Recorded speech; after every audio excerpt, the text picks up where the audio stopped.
nous accueillons aujourd'hui le susnommé Brian Le Guignol.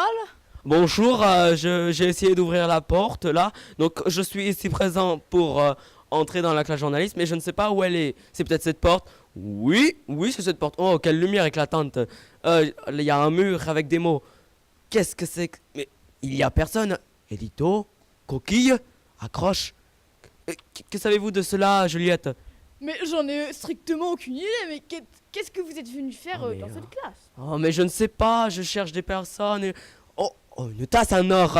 Qu'est-ce qu'elle fait là? Peut-être que les fantômes les ont gagnés à un concours de spiritisme, je sais pas moi. Un concours de spiritisme, mais vous êtes fou. Un pot de fleurs maintenant. Des flowers. Oh, qu'est-ce qu'elle est jolie. C'est quoi comme espèce?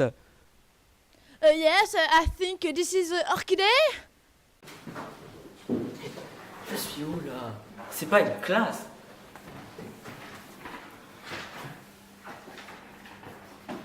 C apostrophe E S T N A C N A S S E J O U R N A L J S M E. C'est la classe journaliste. Ah mon Dieu, la bande des guignols, mais qu'est-ce qu'ils font? Ah, mais c'est quoi ces gars-là? Bon, premier numéro de l'année, on va donner les meilleurs sujets. On y va. Moi, je vais faire sur des poissons rouges. Enfin, pourquoi on dit qu'ils sont rouges alors qu'ils sont oranges? Mais je fais avec Charlotte et puis Sophie. Un autre sujet. Les coordonnées pour voir si ça évolue de la primaire jusqu'au lycée, si elles ont changé de couleur ou si on se décorde changé. D'accord. Oui. Savoir si je sais que ça pue toujours. Oui. Pourquoi les escargots ils bavent? Et. Et si on ne peut pas rencontrer quelqu'un qui tient sur l'escargot en laisse? Ah oui. Oui. Je vais faire un article sur le caca, voir les différents aspects. Il faudra mettre après les coordonnées. Oui. Les carottes, si les carottes ça donne vraiment les fesses roses. Oui. Ah, ce serait sympa de faire une interview sur quelqu'un qui a passé une semaine dans une armure de chevalier. Autre chose. Ce serait bien de faire un truc spécial Halloween. Ah, ça c'est... Oui, alors tu penses qu'on ça doit. Bah moi je pensais faire une interview d'un fantôme. D'accord. C'est cool, non? Vous vous souvenez du fantôme dont on vous avait parlé avec Charlotte? Ça avait plus ou moins enthousiasmé les foules, on va dire. Bah, on a réussi à le faire se déplacer. Il est là. Waouh, on va pas au bout, mais il est là.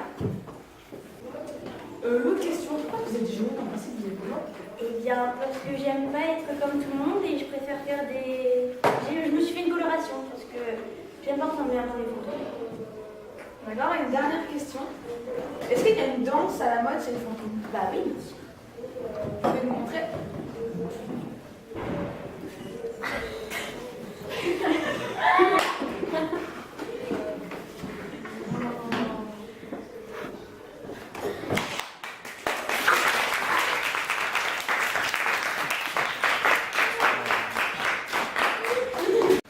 Bon, il faut un sujet fort pour le numéro de février.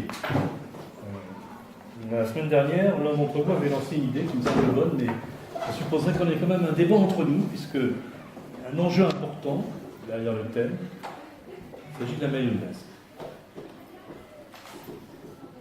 Les questions, l'angle, les enjeux, qui va-t-on pouvoir interroger sur ce problème posé par la mayonnaise? La mayonnaise?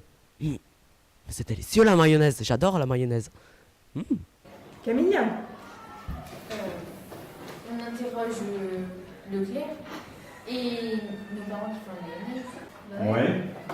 Mais alors, selon toi, il y a une différence entre la mayonnaise industrielle et la mayonnaise faite maison?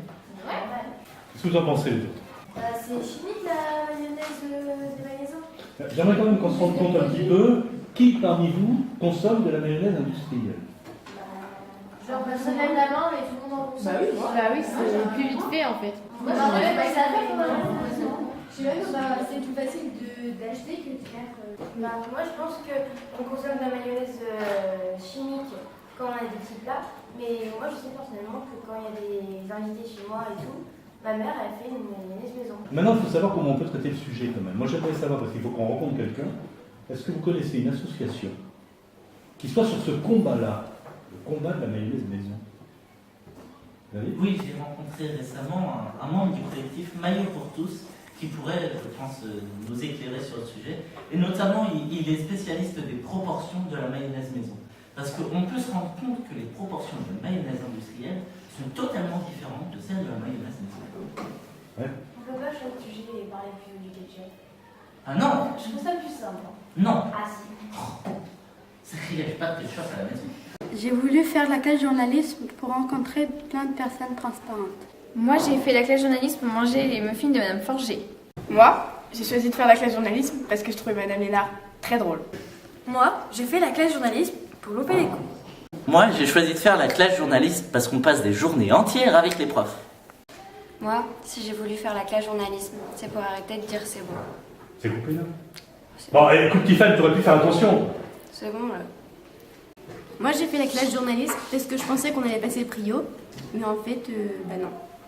Si j'ai choisi la classe journalisme, c'est parce que on fait un journal qui est lu par tout le monde. Alors moi, j'ai choisi la classe journalisme parce qu'on peut vraiment s'exprimer. Moi, j'ai fait la classe journalisme pour découvrir un nouveau monde. Moi, si j'ai choisi de faire la classe journalisme, c'était pour refourguer mon article sur la mayonnaise.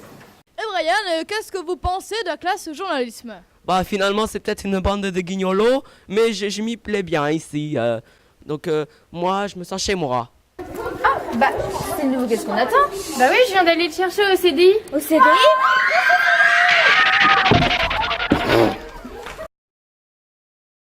Ah, bande d'élèves.